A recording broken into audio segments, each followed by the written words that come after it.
अब तुम्हें दो इंग्लिश के टर्म्स बता देता हूं, वो है रिप्लेस्ड और वो है नॉट रिप्लेस्ड। ये दोनों क्या डिनोट करते हैं?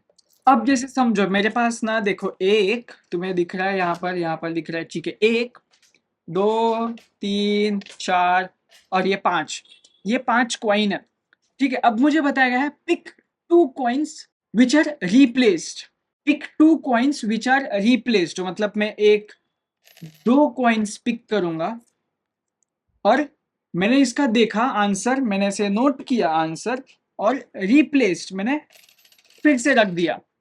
अब किसी और बंदे को बोला, उसको बोला to be pick two coins, तो वो ये दो उठाएगा या फिर वो रैंडमली ये दो उठाएगा, और तो फिर मैं क्या बोलूंगा कि ओहो इसने ये दो उठाया, तो इसका मतलब हुआ coins are replaced. And what does means not replaced? Not replaced का मीनिंग हुआ कि मुझे बोला अभी तू फिर से कॉइन उठा, लेकिन इस बार रिप्लेस नहीं करना, तो मैं दो कॉइन उठा लिया, मैंने बोला ओहो डन, तो मेरे ये दो कॉइन्स मैं यहाँ पर रख रहा हूं। अब किसी और बंदे को बुलाया जाएगा, वो बोलेगा तू भी कॉइन उठा, वो बोलेगा ये रहे मेरे दो कॉइन्स। अब दूसरे बंदे को ध्यान से देखो क्या हुआ, उसका सैंपल स्पेस डिक्रीज हो चुका था, ठीक है, तो उसने क्या किया, उसने नॉट रिप्लेस्ड किया। नॉट रिप्लेस्ड मतलब कॉइन्स फिर से नहीं रखे जाएंगे, अगर एक बार कोई चीज उठा ली तो वो उठ गई, वो फिर से सैंपल में नहीं जाएगी। और रिप्लेस मतलब वो बार बार सैंपल में जाती रहेगी जब तक वो एक इनफाइनाइट टाइम्स हो जाता है, और रिप्लेस में सैंपल एंड हो सकता है।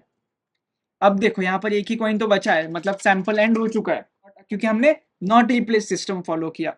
लेकिन अगर मैं रिप्लेस वाला करूं तो इसमें से कितने भी दो लोग कॉइन्स उठाए जा सकते हैं, इन्फिनिटली चल सकता है ये लूप, ठीक है। तो हमेशा ये कॉन्सेप्ट याद रखना, रिप्लेस्ड और नॉट रिप्लेस्ड वाला। एक और बस एक ऐसी ऐसी ऐसी लगे हाथ एक ऐसी इंफॉर्मेशन दे देता हूँ, रिप्लेस्ड जो भी इवेंट्स होंगे ना, those are always will be independent, और नॉट रिप्लेस्ड वाले हमेशा डिपेंडेंट होंगे। लेकिन किस पर डिपेंडेंट इंडिपेंडेंट? अर्लियर वाले पर। जैसे मुझे बताया गया था, जैसे इसमें से फिर से बोला गया दो कॉइन उठाओ, मैंने अपने दो कॉइन तो उठा लिए, ये रहे ये, और मैंने इसे रख दिया यहाँ पर। अगले वाले को बोला तू यहाँ से कॉइन उठा, लेकिन एक बात समझो, उसको बोला कि कॉइन उठाओ, लेकिन मैंने यहाँ से अगर दो कॉइन उठा लिए, समझो ये कलर का है, अभी ये रेड कलर का है, तो मैंने अगर दो रेड कलर के उठा लिए और सैंपल में अगर ये तीन ही रेड कलर के थे, तो अगले वाले बंदे पर मैंने जो किया उसका इम्पैक्ट तो पड़ेगा ना, कि फर्स्ट वाला जो भी करेगा उसका इम्पैक्ट अगले वाले पर पड़ेगा। तो फिर हमेशा जो नॉट रिप्लेस वाला सिस्टम होता है ना, वो डिपेंडेंट होता है। अब जैसे समझो कि मैं यहाँ से कुछ क्यूब के पीसेस निकाल लेता हूँ, ठीक है। अब ये रेड ब्लू है, ये ब्लू है और ये ब्लू है, और ब्लू वाला माल ले लेते हैं और एक रेड वाला ले लेते हैं, और ब्लू वाला ब्लू वाला, ब्लू कलर दो मुझे, ये रहा ब्लू कलर।